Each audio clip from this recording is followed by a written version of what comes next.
This morning, I'd like to speak with you about politics. I'll not argue for a party or candidate. That would not be appropriate. I'd like us to think more about tone, about the overall state of politics. And I'd like us to consider how we, as religious people, might make politics better. All of us know that something has gone terribly wrong.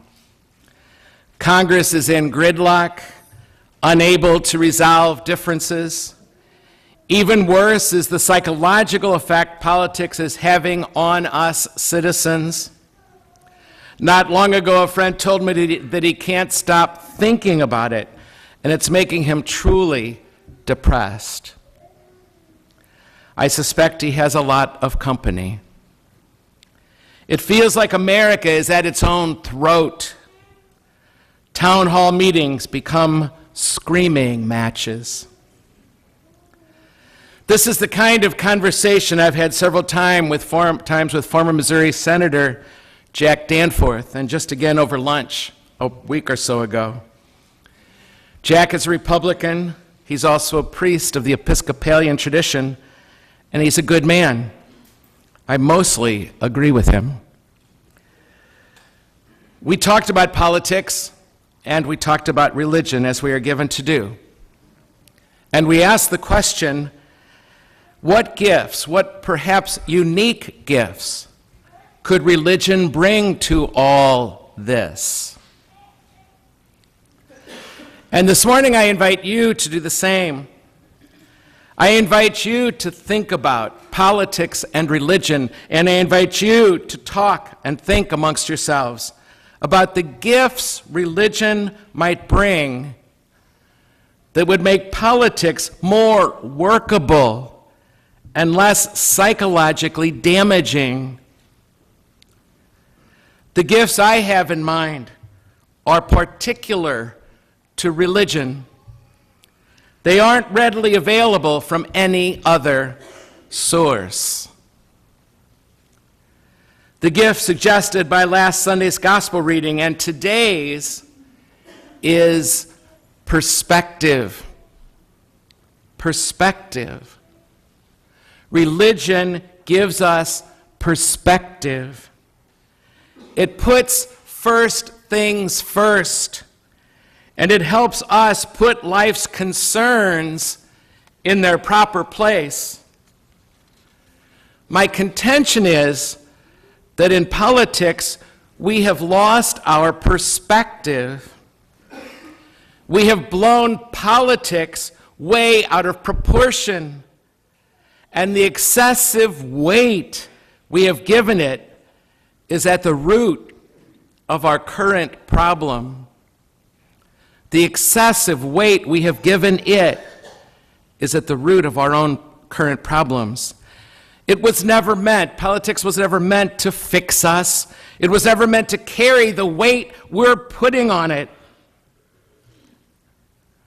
Certainly, politics is important and worth doing well. Certainly, according to Matthew's gospel, we must give to Caesar what is Caesar's. Give politics its due. Certainly, politics will be something we must engage in, but not take too seriously. T-O-O, there's that "to" word again. It's incredibly important. We got to be engaged in it, but we don't take it too seriously. We will get angry about what's happening politically, that's true, but we will not get too angry. And we will never, ever let it become a deal breaker in relationships. Never, ever a deal breaker in relationships. But when we lose perspective, politics becomes dysfunctional and destructive. As a matter of fact, so do we become dysfunctional and destructive because things are off balance again.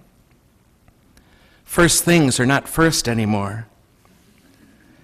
And the importance of perspective is so tied to religion. Paul Tillich, a great Lutheran theologian, I think he was Lutheran, maybe he was Protestant, a great theologian who helped actually my faith in college, described religion in terms of ultimate concern. That's how he described religion, ultimate concern. Each of us has many concerns, but only one concern can be ultimate. Ultimate concern. Each of us has all of those, but there's only one ultimate concern. The second commandment puts it differently, but it's also about perspective. It says, "You shall not make for yourself an idol." Now, much of the Hebrew Bible condemns idolatry. But what does that mean for us today? You and I, we don't worship golden calves. We don't make idols out of precious metal. But in our own way, we make idols every day. Because an idol is whatever takes the place of God as our ultimate concern. Some popular idols, perhaps for us, are money and possessions and status. In recent times, we've added politics to that list. In the past couple of decades, we have raised politics to a position it does not deserve. It has become too much, too preemptive of our attention, too consuming of our energy, and it's throwing us emotionally off balance. And all of us are culpable. If you need an example, look at the cost of campaigns. $50 million per House seat. Or look at the duration of campaigns. Seems infinite, like God. If you need an example about our lack of perspective, look how it's undermined our lives together as families, as neighbors. Witness Thanksgiving dinner after the last election around your family tables. There's no room for love when politics is more than mere opinion. When your brother or sister isn't simply wrong, but evil. When our anger goes from 0 to 100 in seconds. Consider these examples, the following examples of what overblown politics looks like and what it's done to us. An opinion poll reported that after the last election, 1/3 of college students unfriended someone because that former friend had voted for the wrong person. Another example, 60% of parents who identify as Democrats or Republicans say that they wouldn't want their children to marry someone of the other party. Now, when I was growing up, when most of you were growing up, it was religion that was the deal breaker. But I have to say, in credit to religion, our religion, we fixed that. You don't see religion being that kind. We might have a preference, but we would never demand, I hope we would never demand, that our kids marry somebody of our religion. But now, we're making sure our kids are marrying people who are of the same politics. It seems that politics is no longer allowed to make strange bedfellows. And the last example. Consider the coarseness of our culture and the breakdown of our civility. Check out social media. Surely the state of politics contributes to this. Every election year, we say we're so disgusted by all this. And we ask why campaigns are so offensive, so out of bounds. And the answer is clear. It's because such campaigns work. They win elections. If politics is our highest good, then anything goes, however crude, to serve its purpose. In other words, my friends, in recent times, we have lost our perspective. We have exalted politics to a preeminence it doesn't deserve. That, as a matter of fact, no system or nobody or nothing deserves. And the results have been dire for workable government, for our life together in families and neighborhoods, and for our culture. Perhaps I could even add for us personally. So how then? How then can we as religious people make politics better? We have a special gift to offer, you and I, as religious people.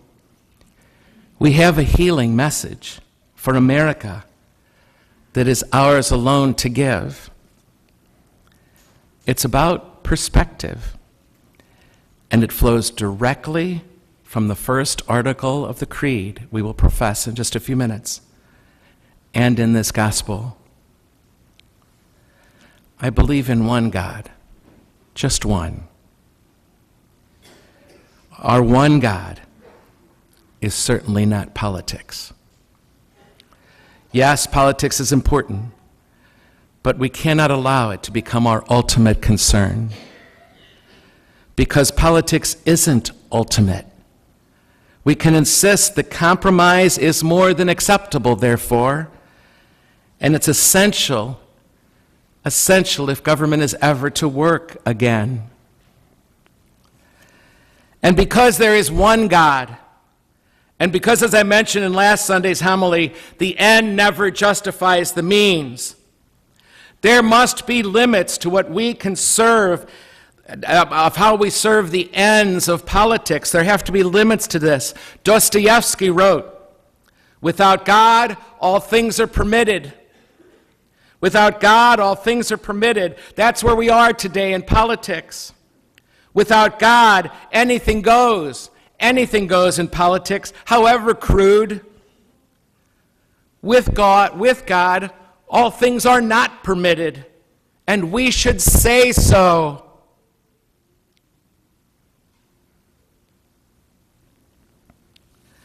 Our faith teaches that we must love the Lord our God with all our heart and mind and soul. We must love our neighbor as ourselves. That's love of God and love of neighbor, not love of party and ideology. Life is ultimately, the ultimate concern of life is love for God and neighbor, not party and ideology.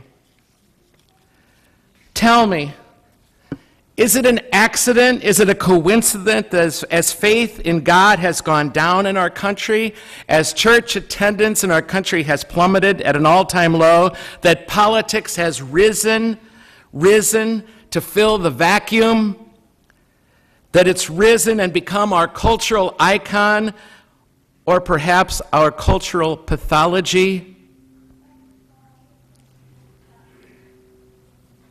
We have become very manipulatable, therefore, without God in the middle, at the top. Everything is competing for our attention. All of technology is trying to persuade us. And unless God, who is love, is at the top, we're going to be very manipulatable.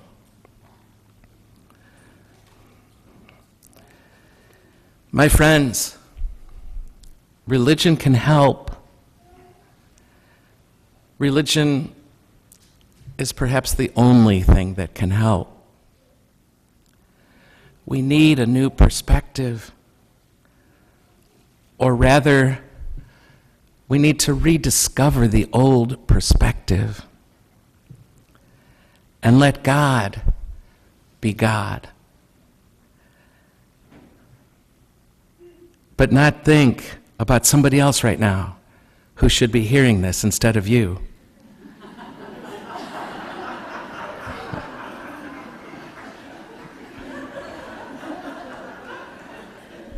Please think about yourself. You and I, need to let God be God again and give God and God alone our hearts and our minds and our soul. Anything else, including politics, is not worthy of the surrender of our hearts or the surrender of our minds. It's not. We can't give it our souls.